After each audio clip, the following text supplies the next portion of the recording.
Welcome to Course Sales. Today I want to show you about exporting. So if we click on the Export tab at the top there, you'll see that we can export three different things. We can export courses, documents, and contacts. Now, exporting can be really useful if you want to do additional analysis of sales, or maybe export to a particular mailing program, or otherwise look at the data from another point of view through complicated reporting and those sorts of things. So let's first of all look at courses. So each of the exports works in a similar way. If I click on courses, you'll see we get a listing of the courses in the right hand side. We've also got on the left hand side here an option to filter. So we can filter by course category, for example, or we can filter by location. We can actually time bound the filter by saying what start date we're looking for and then what end date we're looking for, or rather the before date, so the after date and the before date, so you can actually capture almost one course specifically. We've also got the advanced course. We've got the branch. You can sort by branch, and you apply these filters as you wish, and then that'll narrow down your listing, and then you can click on download. Okay, so you apply the filter and then click on download. So if we were to look, for example, just for the processing, the let's see, FNAC course, processing credit card applications, we go to filter, and that gives us the process credit applications course.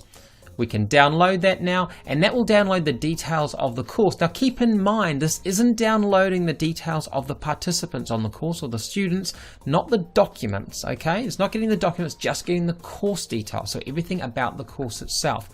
If you get into the documents, now again, you've got this ability to put a criteria around the filter. It's the same criteria as you saw before: course category, bounding it by particular starting on or after and starting on or before dates, course status, but also a text field, a brief text field that can search, for example, for an email address. Okay, so for advanced, you can search for location, and you can search for when the documents were created after and created before. So again, you can box in the courses you might be looking for and the documents you want to download. So again, you apply a filter and then download. Finally, you can also export contacts. Now, exporting contacts, you can choose a contact type. So if you've got contact types, you can choose the different forms that you might want to filter by. You can choose a contact ID, so you might have a particular contact ID you're looking for. You can look for a broad text value, for example, an email address or a name. If you choose a qualification, you can then search for whether or not a certificate has been issued, whether or not the certificate has been achieved after a particular date or before a particular date. This can be useful if you want to target a group of people who you know had they finished their certification a year ago and they need to renew and redo their certification. Again, you can look for qualification status as well.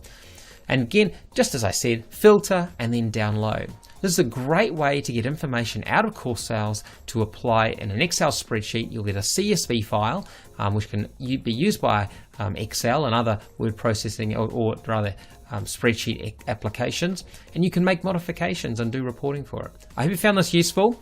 Thanks for spending the time with me. I'll look forward to speaking to you again soon. Cheers, bye.